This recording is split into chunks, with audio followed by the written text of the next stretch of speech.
Okay, thanks for joining us again for another great series about how to have an amazing real estate transaction. Today we're going to talk about what happens when you find the property on which you would like to place an offer. So you are an amazing real estate agent. You have shown your clients some great properties and clients. You've seen from 1 to 15 to 20, however many properties you've seen over however many days, you've decided you found one or more that you'd like to make an offer on. Now, and I guess in some states you can make more than one offer at a time, but right now we're going to focus on making one offer. So you found home 123 Main Street and you'd like to make an offer. So what are the next steps? Well, there's a lot that goes into putting in an offer, and hopefully your agent has walked through that with you during the buyer consultation, because what's important is to understand what's expected and what the expectations are and the steps are. You'll be more successful when you don't have surprises.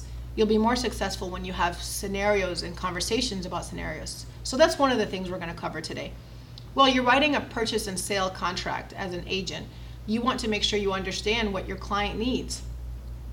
In different states, there are different capacities and different things that show up on the contracts, and they're always changing. So that's why it's super important for you to have a real estate agent, and one who's really with a great company that constantly makes them take continuing education and advises them to stay on top of what the standards and requirements are. If your real estate agent is not being held to that standard, they're probably not going to be amazing, and they're probably not going to help you. They're also going to fall into potential legal issues for yourself or for themselves. So stick with an agent that's gotten constant education, that's really held to the standards and can understand and read contracts, which are changing, like I said, potentially every 3 months in different states. So most purchase and sale contracts in real estate require a sales amount, right? So what is the sales price I'm willing to offer? And that can be the sales price that's listed. It can be below or above, depending on the situation. And again, it's different in different markets, and it's different for different houses and different neighborhoods. So you obviously want to make a purchase price offer.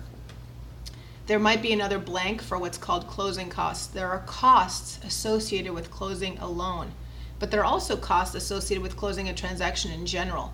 Someone's going to have to pay an attorney fee. Someone's going to have to pay likely a title background check, some sort of a check on the title. It's a title fee, or it's a fee that's charged to really do an analysis of whether or not anyone owes any money to that property.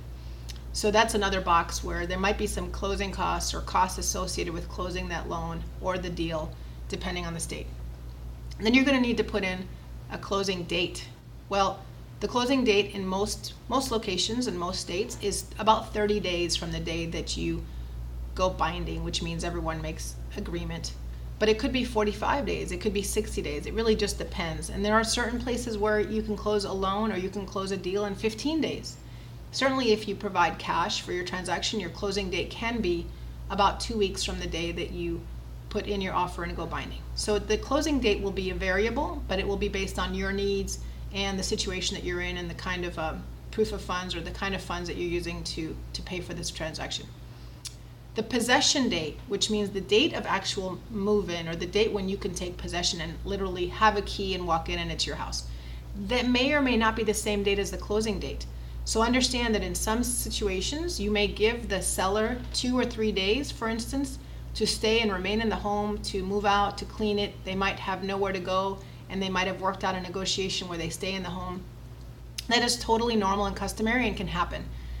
But in general cases, the possession is the same as closing, but it might not always be. So I want you to be prepared for that it might not be that the minute you walk out of the closing, you have the key and it becomes yours. Sometimes there's a delay, and that's okay. Then there's going to be some kind of a period of time where you can do an inspection, something where we call it due diligence, that you are able to really take a look at the property and decide if it's going to be something you move forward with or not. You have that right by putting down earnest money. That is putting money down and saying, in earnest, or in some cases it's called escrow, I am going to hold up and tie up this property while I take my tour, while I bring in a surveyor, while I bring my family, Aunt Jean and Cousin Polly and my neighbor and my parents, and everyone who wants to see the property can do so during this trial period, we call it. Again, due diligence has different constraints in different states, but it means I'm taking a look at the property, really evaluating that I want to move forward with it, and I'm putting some money down just to show you that I'm serious. The money that you're putting down is called earnest money, and it can be $500, it can be $5,000, it can be whatever you've worked out that's best in that scenario. Some states it's 1% of the sales price. So if you're making a $400,000 purchase, it might be $4,000, and you're saying for $4,000 I'd like to put this house on hold. No one else can try to purchase it while I'm taking a look at it, and if for some reason I change my mind during the transaction based on the contract, I can get that money back if I find something that's wrong and you and I can't make an agreement and work it out. So as a great real estate agent, you need to know these things about your contract. You need to know every single line of your contract before you embark in a transaction with a client. And as a client, you need to make sure you have an agent that is able to verbalize all these things to you on the fly at any point that you need it. Now they're going to learn. They might be new, and that's okay, but they need to have a mentor or a team leader. Like in our case, when we run a team, it's important for all of us to know what's going on, but we have some veterans and they know how to read the contracts inside and out, and they've done it for, X number of years.